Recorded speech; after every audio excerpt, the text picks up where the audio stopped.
El tema de las desapariciones en nuestro país lamentablemente es de larga data. Diversas circunstancias han propiciado que se normalice de una manera trágica y ustedes saben que soy enemigo de utilizar calificativos, definiciones catastrofistas, pero es una tragedia. Es una tragedia humanitaria por donde se le quiera ver. Hay un excelente trabajo, como siempre, de Quinto Elemento Lab, en donde se aborda precisamente el tema de las desapariciones forzadas, el superar una cifra tan lamentable como las 100,000 personas que no sabemos en dónde están. Un trabajo que fue realizado por varios reporteros, por supuesto, de investigación, entre ellos Marcela Turati, Telma Gómez Durán y, por supuesto, Efraín Suco, el que se encuentra con nosotros. Mi querido Efraín, ¿cómo estás? Gracias por acompañarnos aquí en nuestro canal de YouTube. Muchísimas gracias por la invitación, Jesús. Efraín, yo lo primero que te preguntaría es, venimos de una guerra o mal llamada guerra sucia, ¿no? En nuestro país, que sin duda alguna marcó un derrotero. ¿Qué tan similar o qué tan parecido es el fenómeno de las desapariciones que se dieron en esa etapa con la etapa de la guerra que encabezó el gobierno de Felipe Calderón? Sin duda hay algunas similitudes. La principal es el tema de la impunidad, ¿cierto?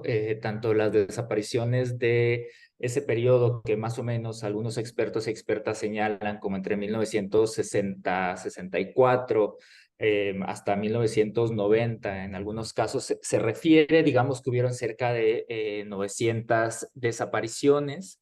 La mayoría de ellas fueron perpetradas por fuerzas de seguridad identificadas como parte de una política de represión hacia movimientos disidentes, ¿no? Lo claro con estas desapariciones es que continúan en la impunidad. Los responsables siguen totalmente impunes, algunos ya murieron, apenas falleció el expresidente Echeverría, que fue parte fundamental de esta política represiva.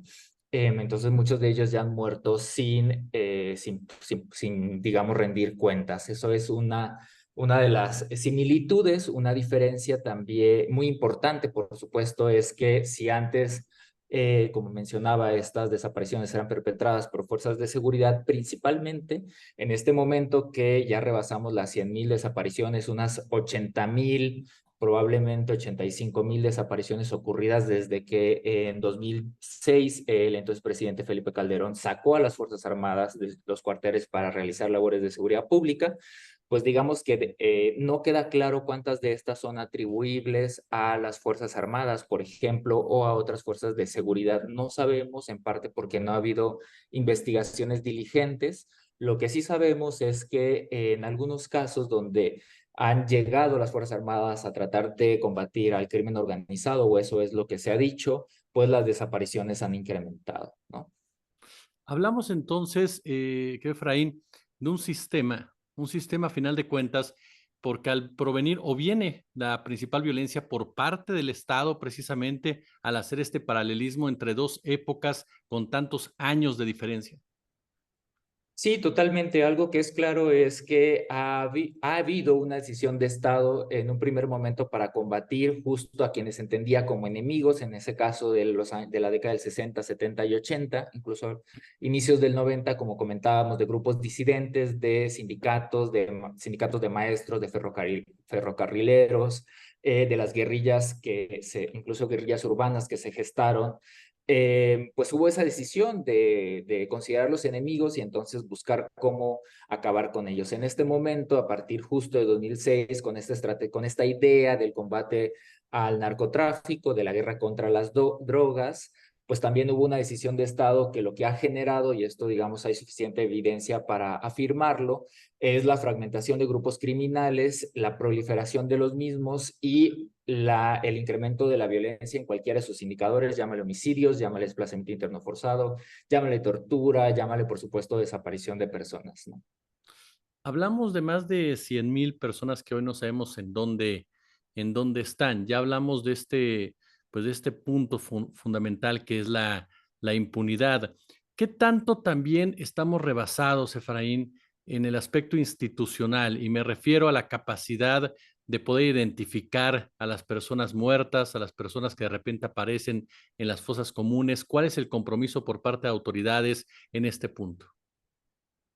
Creo que es lamentable, pero también hay que reconocerlo, que una crisis como la que tenemos en México, en este momento ya más de 110,000 personas desaparecidas.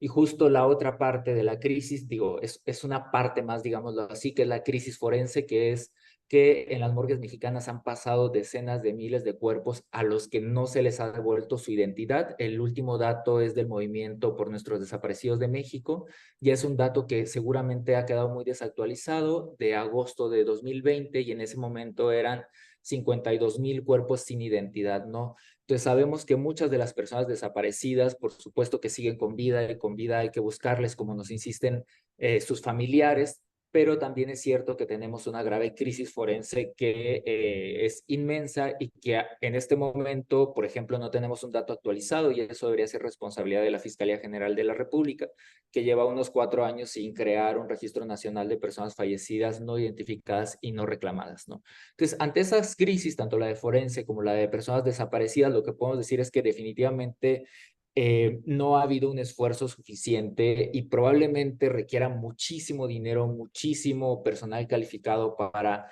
abatir lo que en este momento no existe en nuestro país. Ha habido esfuerzos, sobre todo en el ámbito de la identificación forense, en devolverle los nombres a estos cuerpos que pasaron por las morgues mexicanas y que la gran mayoría fueron enterrados otra vez. Muchas veces salieron de fosas clandestinas que encontraron los colectivos de búsqueda para ser entregados al Estado y luego vueltos a enterrar, pero ahora en fosas comunes.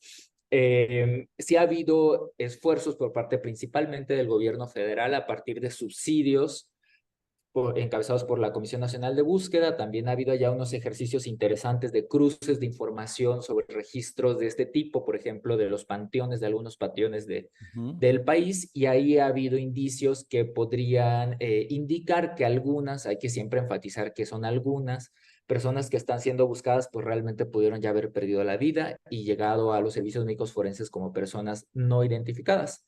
También a partir de una reforma, me parece que fue aprobada en mayo del año pasado, ya justo casi un año seguramente, se creó un Centro Nacional de Identificación Humana, que todavía está, lo que hemos estado viendo es que están firmando convenios con las fiscalías, y todavía la operación no sabemos muy bien si ya ha empezado o cómo ha empezado o cuándo va a estar generando las primeras identificaciones. Y también a finales de 2019 se aprobó la creación de un mecanismo extraordinario de identificación forense, que hasta 2021 tuvo, digamos que a su grupo de expertos que iban a encabezar este mecanismo, también con el mandato de identificar a cuerpos que hayan pasado por las morgues mexicanas, digamos que desde diciembre de 2019, más bien hasta diciembre de 2019. Lo que sabemos, por ejemplo, de ese esfuerzo, que era muy interesante, que tenía cooperación de varias agencias internacionales y que era un órgano independiente, es que se ha ido desinflando, y ahora de 7, expertos y expertas, aparentemente solo hay una persona, y están trabajando particularmente en San Luis Potosí, me parece que en Zacatecas y Tamaulipas también. En este excepcional trabajo tocan el tema del 2010 como el año, tú corrígeme por favor, de la pesadilla. ¿Por qué definir al 2010 de esa manera y sobre todo pensando en que ya pasaron 12 años? Ya Sí, pasaron 12 años, ¿no? totalmente, pues justo como bien comentas, ¿no? Hace un año, en el marco de que en el país alcanzamos más bien esta cifra, que sabemos que detrás de cada número pues hay una persona, hay una familia que está buscando, ¿no? Pero digamos que era importante, pues sí, como no dejar pasar que rebasaba nuestro país las 100,000 personas desaparecidas. Entonces en Quinto Elemento Lab y ¿A dónde van los desaparecidos?, publicamos este especial que se llama Fragmentos de la Desaparición, y justo está basado, digamos, una parte importante en que obtuvimos datos sobre estos, en este caso eran como 80,000 personas desaparecidas. Esto tiene que ver con que algunas desapariciones no tienen fecha, por ejemplo, ¿no? Y que decidimos el corte a partir de 2000. Entonces, hay un mapa que ojalá puedan consultarlo, está en el sitio web. Si buscan Fragmentos de la Desaparición, Quinto Elemento Lab, hay una pestaña interactivos, y tenemos un mapa del país, y podemos ir seleccionando por año, ¿no? Entonces se van viendo como por bolitas, que cada bolita representa un municipio, y el tamaño es el número de personas desaparecidas. Entonces sí, 2009 a 2010 cambia totalmente el mapa, empiezan a haber más bolitas, unas muy grandes, sobre todo recordemos que fue el año donde empezaron a ver estos hallazgos de fosas clandestinas donde había personas migrantes, por ejemplo, ¿no? Entonces, sobre todo en la parte noreste de nuestro país, que ahí, si se acuerdan, pues había este gran problema porque justo empezaba a cobrar muchísima fuerza el cártel de los Zetas, ¿no? Ujú. Entonces, sabemos que una de sus principales estrategias, digamos, para generar terror y también pues para generar igual procesos de venganza era la desaparición. Nuevo León fue un estado también en donde empezaron a ocurrir muchas desapariciones, su zona metropolitana, que también tuvo que ver con la llegada de fuerzas armadas, ¿no? Para controlar supuestamente la seguridad y lo que generó fue totalmente lo contrario, que se dispararan también otro tipo de graves violaciones a derechos humanos, como la desaparición, como la tortura incluso, ¿no? Entonces, digamos que sobre todo en esos años de 2010, 2011 y en 2012 ya empezó a bajar, sobre todo esa área de Coahuila, Nuevo León y Tamaulipas fue la que más sufrió el tema de la desaparición. Y así, digamos, la geografía también de esta grave crisis, de esta tragedia, pues ha ido cambiando, ¿no?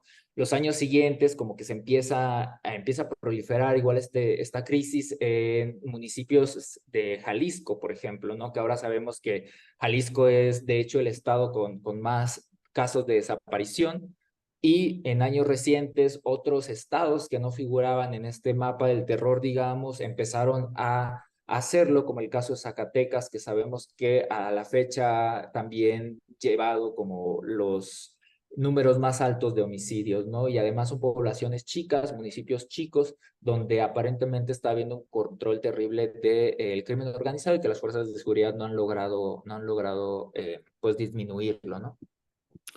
Permítame regresar a un punto que me parece nodal, si gustas para profundizarlo. Ahorita mencionabas a los Zetas de origen militar, todos sabemos perfectamente el caso de los Zetas. Hablábamos de la guerra sucia, en donde los militares tienen un papel determinante. Hablamos de lo que pasó con el gobierno de Enrique Peña Nieto, masacres de Tlatlaya y todo ello. Eh, el ejército mexicano como tal, como institución, porque esta lógica que nos describías de ver a aquellos que protestaban o aquellos que son activistas como enemigos, de una forma es una lógica, tú corrígeme, es una lógica bélica, es una lógica de guerra y parte de unas fuerzas armadas, parte de un ejército. El ejército mexicano es tan responsable de esta crisis de desaparecidos que las propias instituciones políticas o cómo funciona esto.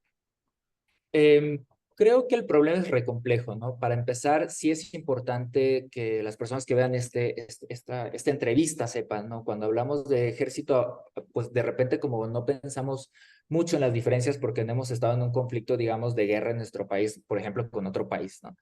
Pero bueno, los ejércitos están formados, fueron creados para esta idea de proteger la soberanía, lo cual implica invasión de fuerzas armadas, ¿no? Y esta lógica de enemigo aplica tremendamente bien. Lo que se busca es pues eliminar al enemigo. En las décadas pasadas, en este marco de la llamada Guerra Sucia, que realmente fue una estrategia de contrainsurgencia, pues el enemigo eran esas fuerzas disidentes y se actuaba a partir de eso. Y digamos que operaba algo muy similar a lo que está ocurriendo ahora, que fuerzas civiles al final del día estaban cobijadas o estaban comandadas por personas con formación militar, ¿no? En este momento, de hecho, desde 2006, sobre todo 2007 y para arriba, muchas direcciones de policía municipal, secretarías de seguridad pública han sido mandos castrenses en retiro o con licencia quienes han estado al cargo de la seguridad pública cuando su formación es totalmente opuesta a los principios, digamos, de la seguridad pública que es en el ámbito de lo civil. ¿A qué llamamos la seguridad pública que tiene un ámbito civil y no militar?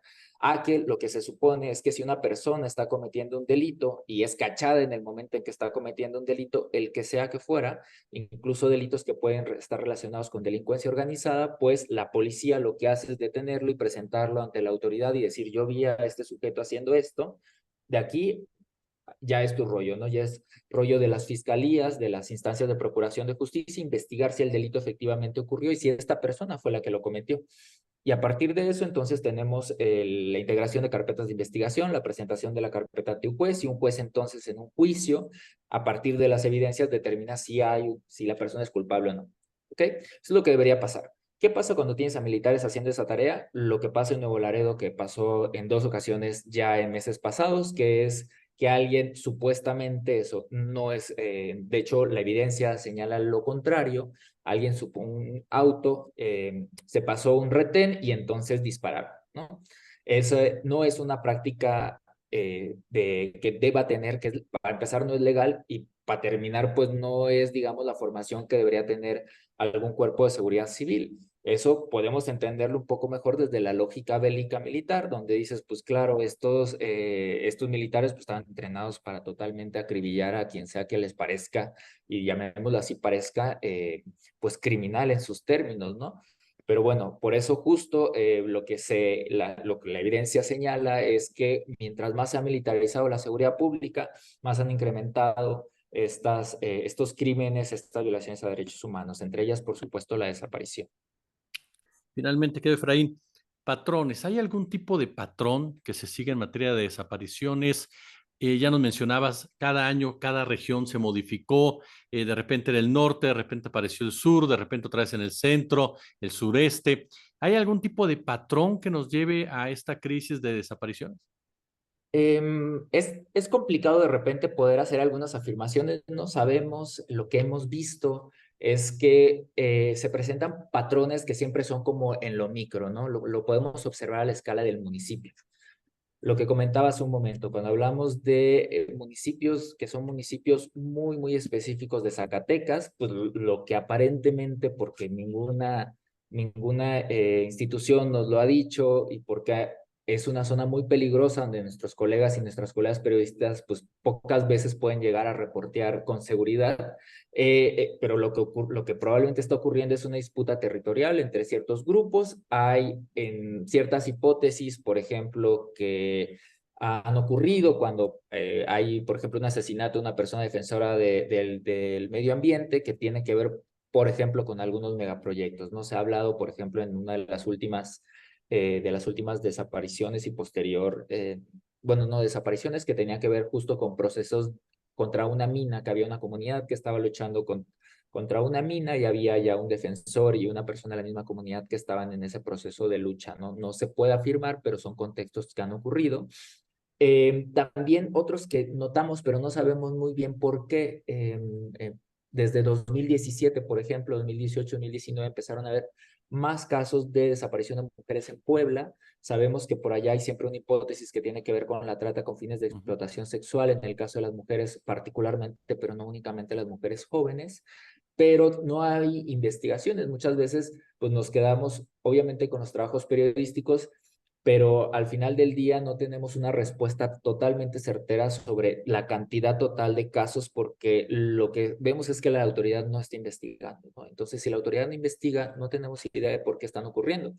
Algo que nos llamó la atención, por ejemplo, es el caso de Iguala, que antes de la desaparición de los 43 estudiantes ya se estaban presentando elevadas cifras de desaparición que saltaban, digamos, como a la lógica del año anterior. Y así vamos viendo algunos otros municipios, Tecomán en Colima, que es un municipio muy chiquito y que ahora, digamos, es uno de los municipios en donde se han encontrado más fosas clandestinas en el país. Y por ahí podríamos pensar, bueno, pues es un estado en el Pacífico, cerca de Jalisco, cerca de Sinaloa, ¿no? Y también podría haber, ahora que hay cada vez más pues comercialización trasiego de drogas sintéticas, que los precursores químicos llegan por barco en muchas ocasiones, pues también, digamos, nos va dando indicios, pero al final del día no ha habido esfuerzo suficiente ni por parte de las autoridades claramente, pero tampoco hemos logrado las y los periodistas para poder, digamos, explicar cada uno de estos, no sé cómo llamarlo, como epicentros de desaparición que de repente empiezan a surgir, ¿no? Efraín Zuk, usted lo acaba de escuchar de Quinto Elemento Lab. De verdad, échele un ojo a este trabajo, Fragmentos de la Desaparición. Está ya efectivamente en la página de Quinto Elemento Lab, quintoelab.org, 100,000 desapariciones. Échele un ojo de verdad a este excelente trabajo. Yo, Efraín, te quiero agradecer muchísimo estos minutos para nuestra comunidad. Muchísimas gracias por la invitación, Jesús.